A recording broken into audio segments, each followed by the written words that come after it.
The confrontation started with a knock at 7:30 a.m. when Karen Larson demanded my wife move her car from our own driveway, oblivious that she was challenging the FBI director herself. Laura Bennett pulled into the driveway that morning, the engine of her black SUV purring to a stop as she checked her watch. It was 7:25 a.m., and she had a briefing at 9 a.m. at the FBI headquarters, where she'd served as director for the past 3 years. At 45, Laura carried the weight of the role with a quiet intensity.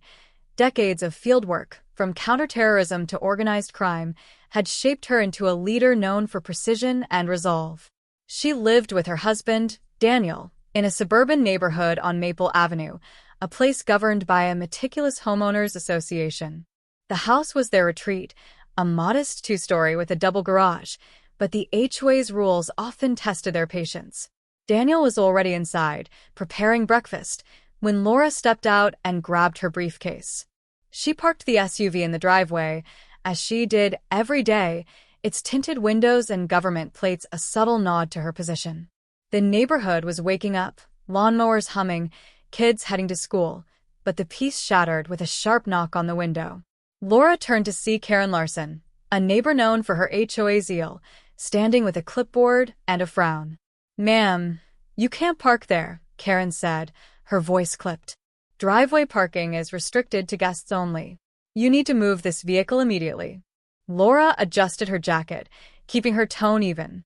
"This is my house. I live here. The car stays."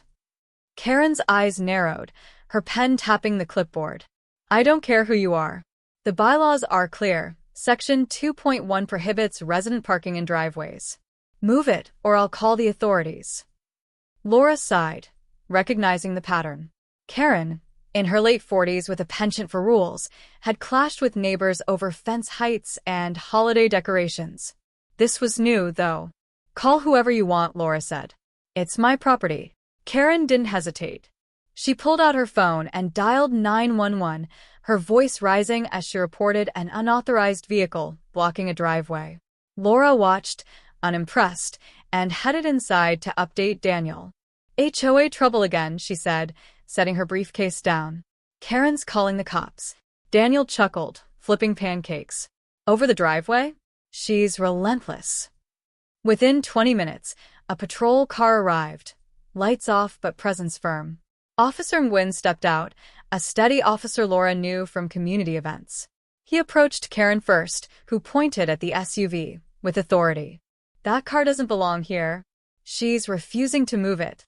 Nguyen turned to Laura, his expression shifting as he recognized her. "Director Bennett? What's going on?" Laura nodded, stepping forward.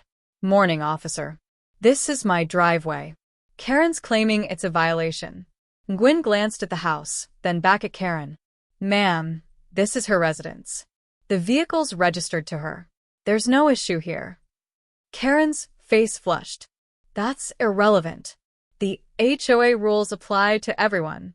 I'm within my rights to enforce them." Nguyen raised a hand. "You're not law enforcement, ma'am. This is a civil matter. I suggest you take it up with the HOA board." Karen bristled, stepping closer to Laura. "If you won't move it, I'll have you arrested myself. This is my neighborhood." Laura's patience thinned. She'd faced hostage negotiators and cartel leaders with more tact. "You don't have arrest powers," she said, her voice low but firm. "And I'd advise against trying." Karen didn't back down. She grabbed Laura's arm, a clumsy attempt to assert control, and shouted, "You're under citizen's arrest for noncompliance."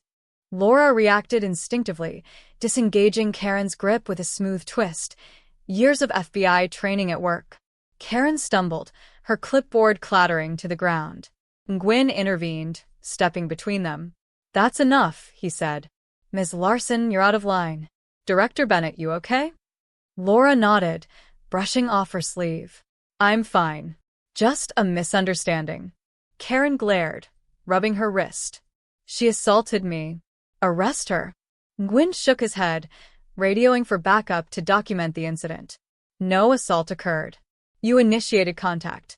I'm filing a report, and you'll need to explain this to the HOA." Daniel joined them, his expression a mix of concern and amusement. Laura, you good? She gave him a small smile. Yeah.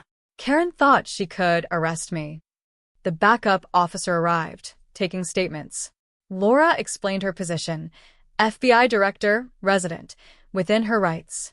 Gwyn confirmed her identity with headquarters, a call that silenced Karen's protests. She's the director? Karen muttered, her confidence crumbling. Word spread fast. By afternoon, neighbors whispered about the HOA clash, some siding with Karen, others marveling at Laura's calm. The HOA board called an emergency meeting, where Laura attended, badge in hand. Your rules don't override property rights, she told them. And your enforcer overstepped. The board apologized, suspending Karen's volunteer role. She avoided Laura's house after that, her clipboard gathering dust. Laura returned to her routine, briefings, strategy sessions, late nights at the office. The driveway stayed hers, a small victory in a life of bigger battles.